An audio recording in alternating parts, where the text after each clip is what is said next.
Hey everybody, welcome to T-Roy Cooks and welcome to another Thursday Chat with Troy. I appreciate you joining us. As you can see, I've got a guest today. It's my brother over here, Justin. Hey guys. That's got your name right this time. You did. Baby Bag Maniac, folks. Y'all welcome him over. Appreciate you being here, Justin. Thanks for having me. I really appreciate it. This is where we answer your questions if this is your first time here. You got questions for me, ask them in the comment section down beneath the video. And if you're interested in any of the YouTubers I may mention, because I got a lot of them that ask me questions. Any YouTubers I may mention, I'll put their channels down in the description box along with any of the products I may mention. And I've got all of my social media and stuff down there as well. And hopefully I'll remember to put the questions, and where at in the video those questions are asked down in the description. So y'all check on that. We don't have a whole lot of questions for today. We just kind of pick some because me and Justin, we like to rattle off a little bit here and there, and it's going to be some long answers for these questions, I imagine. We could be a bit, what's the word my wife describes me? Verbose. Chatty. Yeah, that's better. Chatty, yeah. Verbose? Yeah, verbose. That's over my head. I had to look it up. Yeah. Cheers to everybody out there. Cheers to you, Justin. Cheers to, oh, there you go. Okay. That'll work. Yeah. Alright, we're going to get to some questions here. I hope y'all enjoy this episode, especially because I'm trying something new. It's all Justin's fault, man. His idea. We'll show y'all here in a little bit, but basically I've got a 3-camera setup.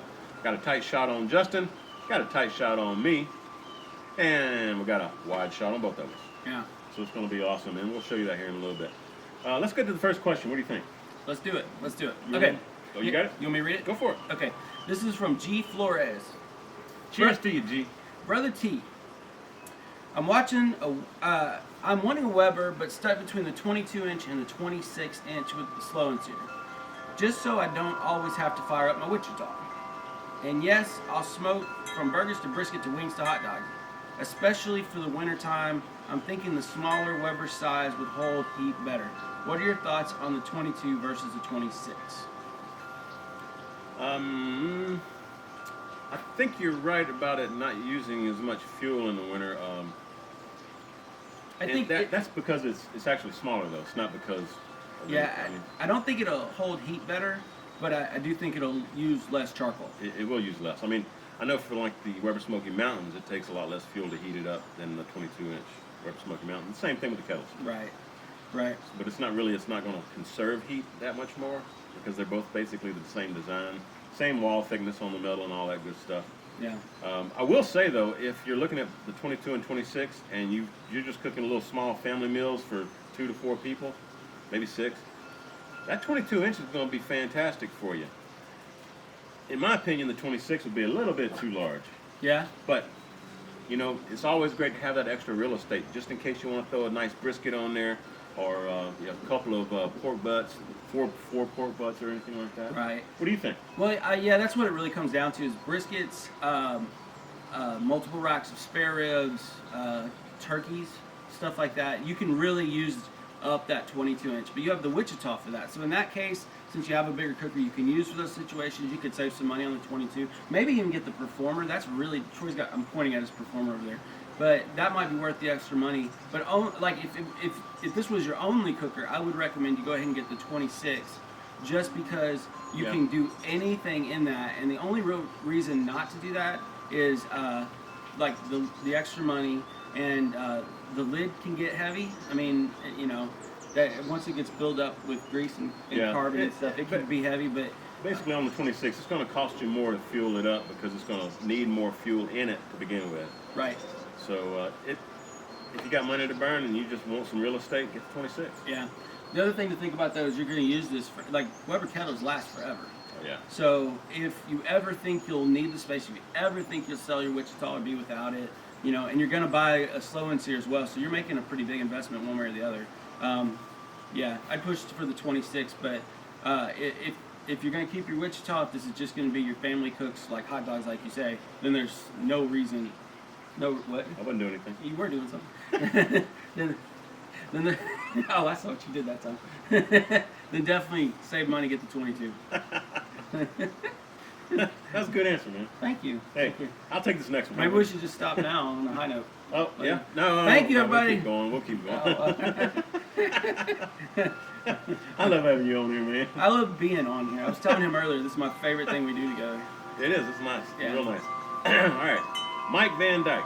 He says, cheers to you, T-Roy. Hey, cheers to you there. Appreciate that, Mike. Yep.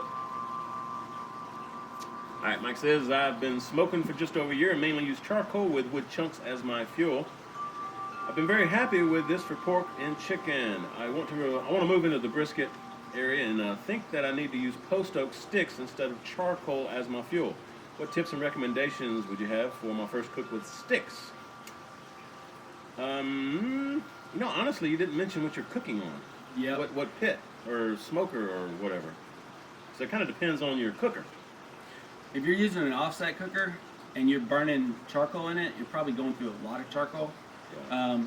If you're not going through a lot of charcoal in your offset, your offset's probably too small to burn sticks anyways.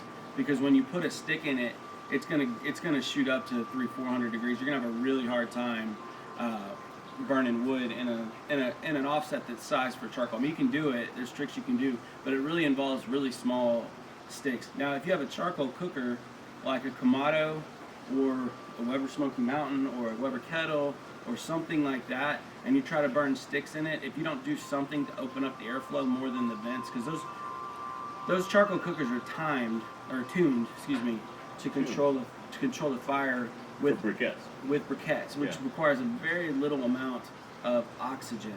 And so if you try to burn logs with a very little amount of oxygen, they're going to smolder the entire time, and you're not going to enjoy the end product. That's what I'm thinking. What do you think?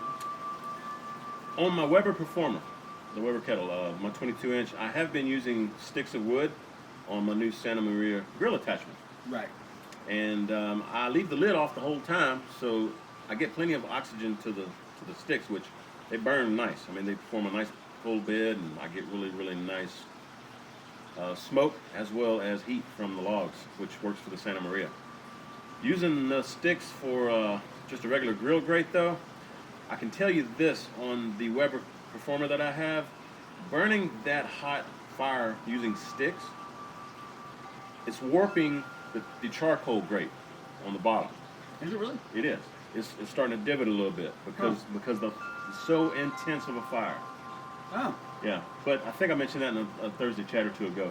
Those charcoal grates on the Weber kettles are pretty cheap. You know what, $15 or something maybe. So you can replace them once a year and you'll be fine.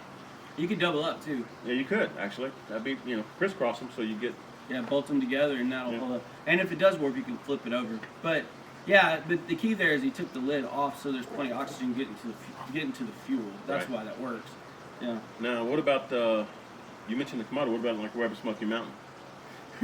I wouldn't use wood sticks. You wouldn't use wood? No, I wouldn't. What would you? Yeah, well, I might try it. I did a video a couple weeks ago where I actually leave the door off. Yeah, I left the door off, left the lid off. Oh, you did already? Yeah, and I actually I cooked tri-tip. Actually, I cooked a lot of stuff like that. But again, the key was keep the lid off, keep the water bolt out. I'll take the door off when I need to, and as long as there's oxygen going to it, you're fine. But yeah, if you just try to take a charcoal grill and change nothing but the fuel and try to burn sticks, I mean, try it. You won't try it again. Yeah, try it.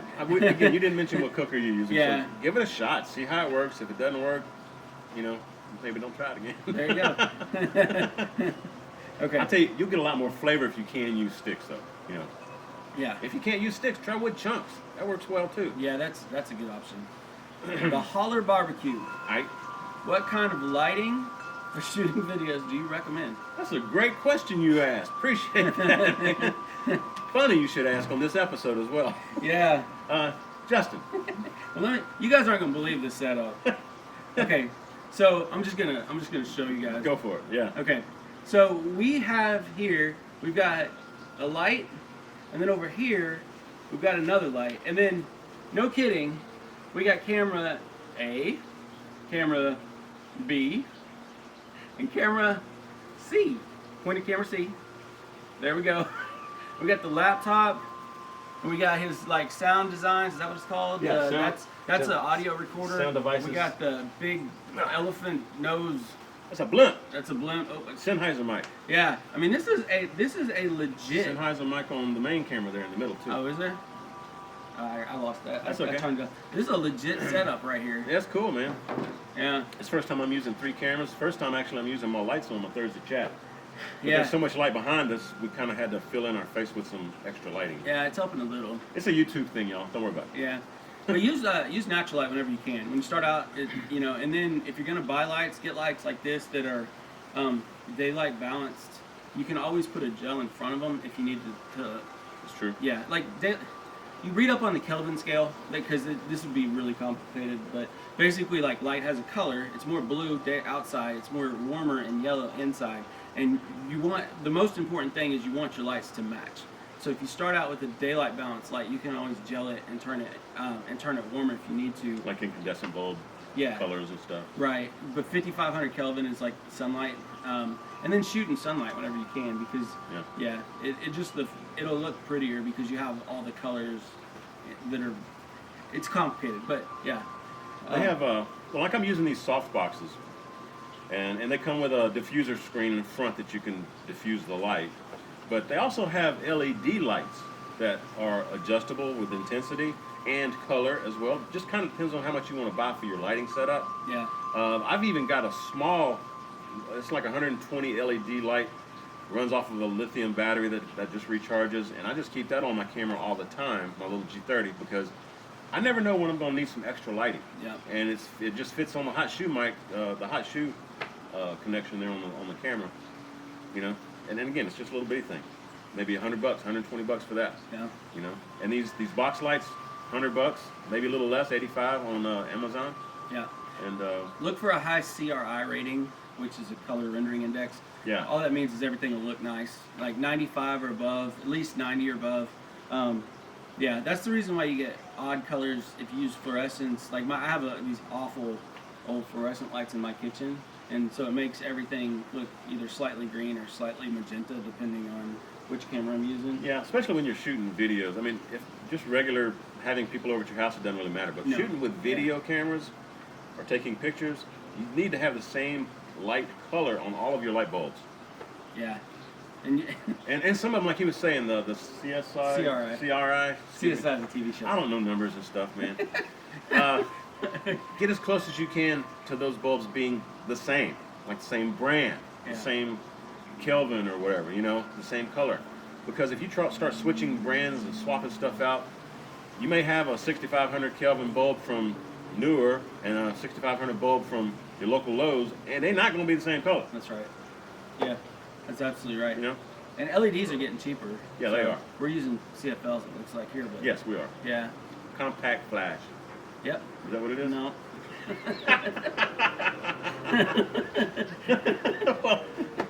What? That's what I use in my camera. I was just trying to roll with you. Oh, I was okay. like, no, that's not right. Y'all go check out the BBQ, folks. This link will be down. He's got a great channel. Appreciate the question, man. And he'll have some links to some lights in his below. Amazon store. Yeah, in your Amazon store. Yeah, he's got a toilet paper store. I got an Amazon store. Exactly. All right, Martin Wayman. Oh, you want this one? I guess. Sure. Go for it. Go for it. My question. It's your channel. It's your show. Yeah. Welcome to Payback Maniac, folks. My question is, do you have any experience with using larger offset smokers, such as a competition smoker? If no, any interest? If yes, what was it like, and how does it compare to smoking on a smaller offset? Do you have any interest in a bigger cooker? I really don't, because it's just Karen and I rarely have large parties, you know, of 10 plus people. And usually if I do, it's like a seafood boil, crawfish boil type thing. It's not really a barbecue per se. And that's simply because barbecues take a long time to cook the brisket and pork butt and all that, you know. Anyway, it's a lot more fun just being able in the summertime to have a crawfish boil or a seafood boil and get in the pool and have a good time. A lot of times I do have some ribs or something going because that's a shorter cook. But we'll have all of it together. But again, my point of this, no reason to really have a larger offset smoker. The Yoder Wichita is very suitable for my needs because I don't have large parties all the time. Yeah. Yeah, I've used bigger ones and I've used smaller ones. The main difference, like the other day I had Kenneth from What's New Barbecue over, And He changed his channel name again. yeah, their barbecue team is Hickory Heat. Right. Now his channel is What's New Barbecue. Okay. And they have their competition team, so they brought their reverse flow offset over, and we shot a video cooked on that. And the thing about the bigger ones is once they heat up, they stay heated up. So That they do. yeah, I mean they stay right where you put them. You're talking about the big ones like on trailers. Yeah, theirs was a trailer, but I've had a 24 by 48 Jambo for a while, and that's a really good pit as far as like temp control. Like they say everybody always says it's like exactly the same across the board. It's not, but it's close. But the bigger the pit, the more metal obviously, and then the more airspace, and air is a really good insulator. So you notice that everything is a lot more steady. There's no big surprises. They do take longer to warm up, and of course they're going to take longer to cool down. But it's less dramatic. And on the other end, I've had really small offsets, and it's just the opposite. Like where you put a log in and it'll shoot up to 400 degrees, and then the log goes out and it drops off pretty quick to like 180, and so you're fighting temps the whole time. So my pit right now is that one I got off Costco, from Costco. The Bayou Classic? Yeah, Bayou Classic, and it's a little smaller than his Wichita. Yeah, I don't know, probably 25. It's not as long. No, it's like probably 20% smaller. And I'm kind of the same way. It's like this is definitely the size I need for my family. And so the other trade-off is money. Like it gets you when you start dealing with more steel, you're also starting to deal with like better fabricators, because they're usually these custom guys that are welders. Yeah, the hand weld everything. Yeah, and so and all hand that, cut. yeah, so you get what you pay for. Yeah. But you're gonna pay for it. So Sure. yeah, I'm kind of like you. Like I'm content with what I have, and I feel like my investment was. Did you mention the aspect? I think you did, but I was busy doing other stuff in my mind. It's morning here. It is. I usually don't shoot this early in the morning, folks. So I'm not drinking beer, by the way. This is IBC root beer. IBC. That's beer? No. Oh, Cherry limeade. maybe we should get you. I mean, it's almost noon, isn't it? Okay, what I was going to mention is those larger offsets, and stop me if you've already answered this. Okay. Said this. The larger offsets, let's say you're cooking at 225 and you want to raise the temp to 275. Those larger offsets, it's going to take a lot longer to get it up to 275 than it will a smaller offset, because of the volume of air that's inside that chamber where you're cooking the meat. Yeah. Those smaller chambers have quicker reactions when you adjust the temperatures in those things. The larger chambers, it's a lot more volume of air, it takes a lot longer to adjust temperatures and actually start them up and get them going. Yeah, it's like a sedan versus a 18-wheeler. Yeah, that's a good aspect. Yeah, Yeah. So good aspect ratio thing aspect there. ratio. That's what I was trying to. We're just using words. I know. We don't have to mean. What was the other one? Compact flash card. Compact for flash card. CFLs. Yeah, CFL. Well, compact for C, flash. That's funny. Okay, where are we here? Paul Nickel, I think.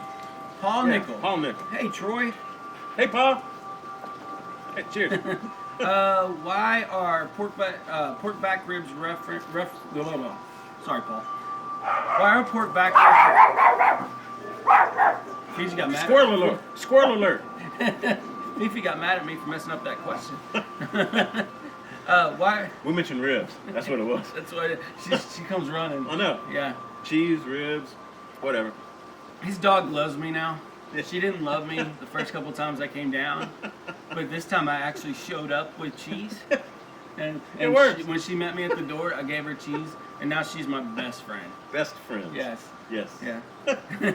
it's a very short trip to her heart, right through her stomach. That's right. Yeah. But squirrels didn't give her any cheese. No. So that's why. No, but they're fun to try to catch. Has she ever caught one? No. Oh. Neither has Lucy, but they keep trying. Okay. It's fun. All right, Paul. I'm gonna try this again. Hey, Troy. Why are baby back ribs referred to as baby backs? Here in Canada, where I am, they're labeled as pork back ribs, but in the U.S., I see on your videos and others, they're labeled as baby backs. Cheers from Canada. Well, I think this is an appropriate question for you, since you are the baby back maniac. It's just marketing. We have a lot of meats that are like that. Like pork shoulder is often called pork butt or what else? Ham. Boston butt, stuff like that. The reason they're called baby backs is because their back ribs are actually cut from the back of the pig closest to the spine, and when you cut them versus the spare, they're smaller. So that's why they're baby back ribs. So yeah, I think it's just a branding term. Yeah, you'll run across that on all kind of different meats, not just beef or pork. You know, it's just London broil is this catch-all term down here, like where we'll like a 7 steak. Yeah. What the hell is that? Yeah. Well, you look at it, it's a 7, so it's a 7 steak. You know. I think tri-tip's kind of like that too. Like 50 years ago, they were cutting sirloins, and this is a triangle, so it's a tri-tip. You know, so instead of sirloin tip. Yeah, I mean, there's nothing. It's just what they put on the. It's a marketing gimmick. Yeah, marketing. I said branding earlier, but it's not a brand. It's a marketing gimmick. Yeah. So good question though. It is a great question. This one's definitely yours. Let me do this one. Terry Z. Cheers to you, Terry. Appreciate the support. And thank all of you for all these questions. They're fantastic, and I do appreciate all the support. Oh, and again, for those of you who have been donating to my PayPal, thank you so much. Appreciate it very, very much. Appreciate it very much. You gonna give me some of that? No, some of the PayPal. Oh, PayPal? I'm talent. I'm on-screen talent. I've got to buy food for our videos and stuff. And that they help provide for me to be able to do that. I'm going to talk to the union about this. Well, Mr. Green Actors Guild. You go, man. All of a sudden, things got really awkward. Oh. George's like, you can't come back. I drive a Chevy. I got my military hat on. I'm all American. Yeah, he is. Yeah, he actually really does support. Not the union, though. He really does have strong feelings about the military, and he's very supportive. I love all of our military. I love the guys that do all the first responding too. You know. Yeah. Veterans. Yeah. I try to support veteran companies if I can. If they reach out to me, I'll definitely do it. So. Yeah. If you're a veteran company, let me know. I help promote your product. And he's like I said, he said that to me off camera before. Like that's something that's really near and dear to your heart. I like that. You said that correctly. What, near and dear? Yeah, the way that I trained you to say that. No, I'm kidding. Okay, Terry Z. Terry Z. He says, I love Texas pepper jelly rib candy. That is some good stuff. Really, we used it yesterday on your ribs. Well, we tried it. We tried it? Yeah. Oh, we didn't. Oh, we didn't. We were going to.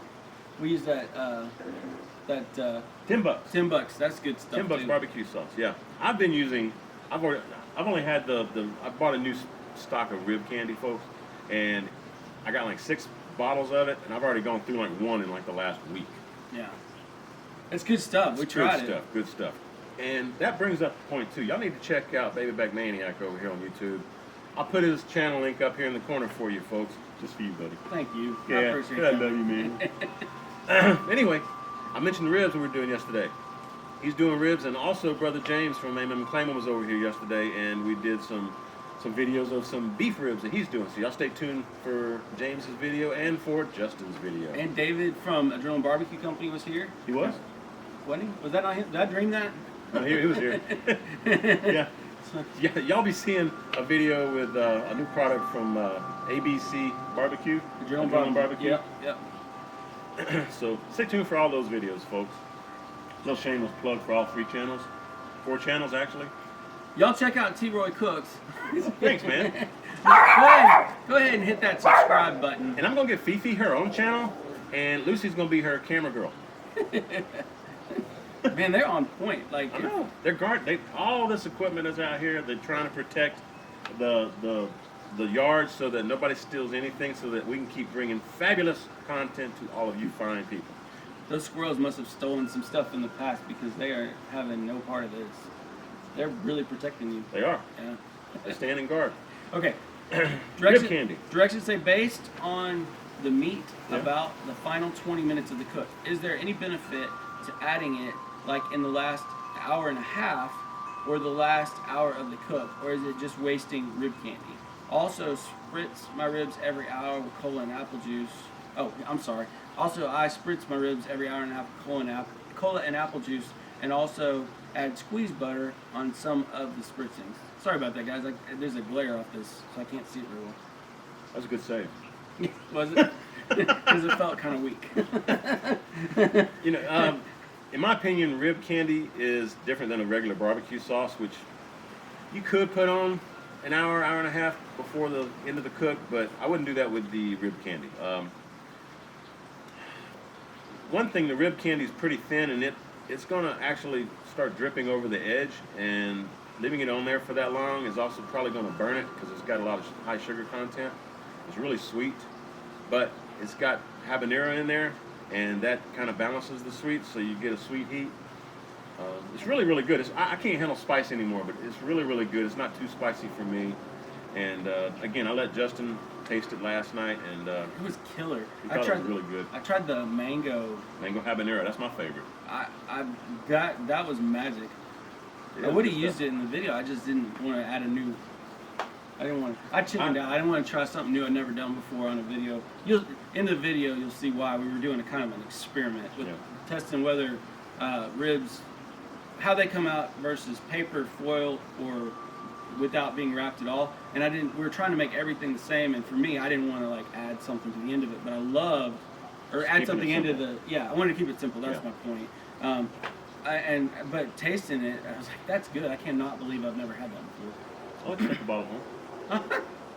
Yeah, that worked. Yeah. I'm not mad at you about my my compensation anymore. Oh. When I buy stuff on Amazon, I do use your Amazon store. He's a good dude. Yeah, I do. Yeah. I help a brother out. You do. I love that about you. So my point, Terry, is it's a glaze. Do not use it an hour, hour and a half. Put it on like the last 10, 15 minutes, and you're fine. Okay. The most I've ever used it is put it on 30 minutes ahead of time. And the spritzing did help with that. But again, if you're spritzing after you put that rib candy on, that spritz is going to wash away the glaze. So really, honestly, the glaze, the rib candy, that's the last thing you want to put on your ribs right before you take them off. It's good. It is good. It's good. Yeah. Okay. Next question. Rich Nichols. What do you think of pellet cookers? Cheers to you, Rich. Cheers. What do I think of pellet cookers? I think it's cheating. Until I can get one and use it and try it out myself. Then he'll love it. But for now, I think it's cheating. Yeah. I'm just old-fashioned, folks. I like real fire, real wood, not the set and forget it stuff. I mean, comes times when there's a really long cook and I've been up all week and I've got like 12 hours of sleep in the last 4 days and I've got this long barbecue cook. I just need some sleep. Yeah, pellet cooker or Weber Smoky Mountain or Kamado Joe, something like that. That would work great. Yeah.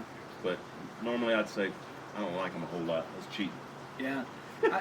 I think there's a spot for them. I think the guy. Okay, wait. Let me back up. I've had a lot of experience with pellet grills. There's this guy. There's a guy. I've had a lot of experience with pellet grills. They're really easy to use.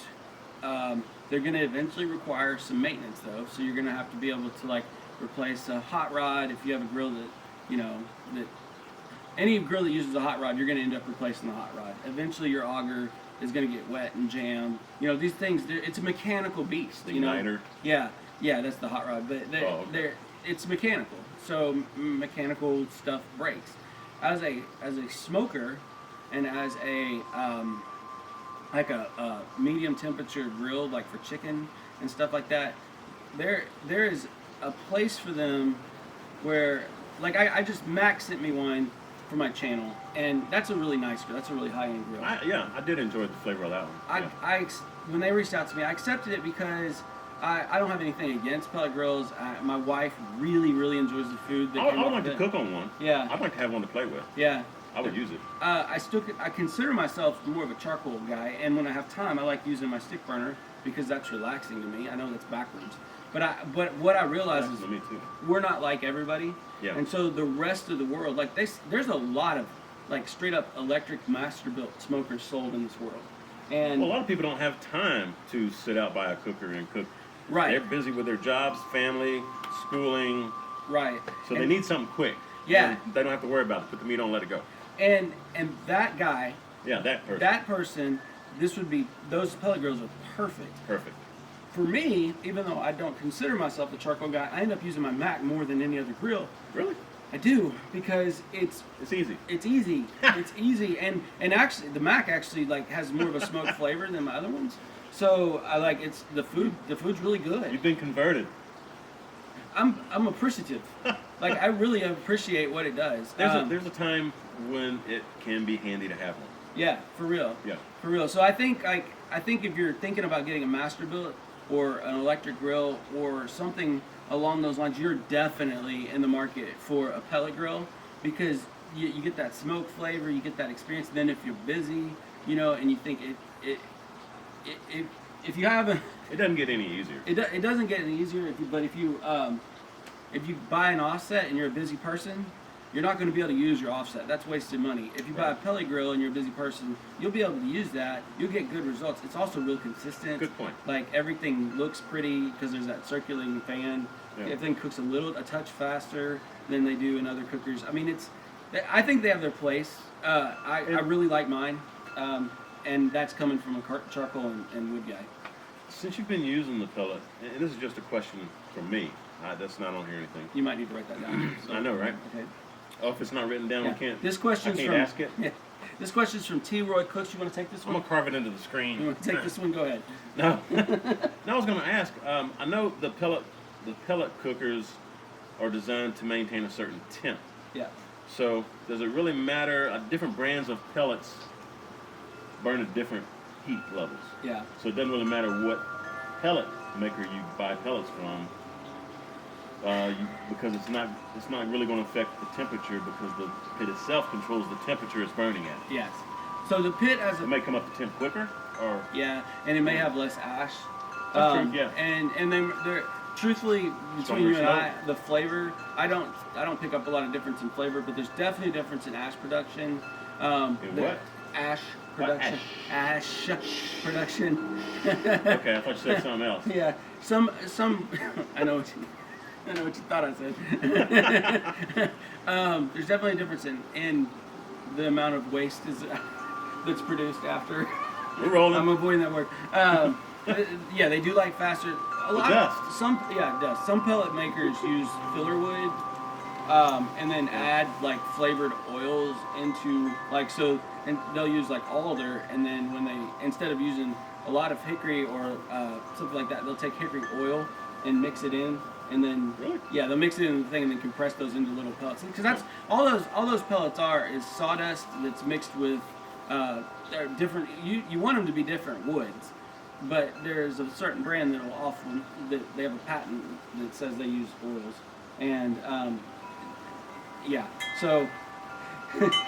That's where you get into the situation where if you pay a little more, you'll get a real wood pellet that actually is what it says it is, you know what I mean? Yeah, Instead of just a cheap filler wood. Yeah. So that's one of those things that after you've been using. I'm all about the flavor. Yeah. After you've been using a pellet grill for a while, you start to pick up on distinctions. For me, the biggest thing is the amount of ash that is produced, because that's something I have to clean up after, but it's not nearly as much as any other cooker. Like it's just like a quarter of a cup after a cook. But yeah, there's a difference. Okay. Good deal. Yeah. We got any more questions here? I think that's it. No, I think that's it, folks. That's all we got. Simple as that. Just a few short questions. Yeah. Thanks for having me. He's a chatterbox, isn't he?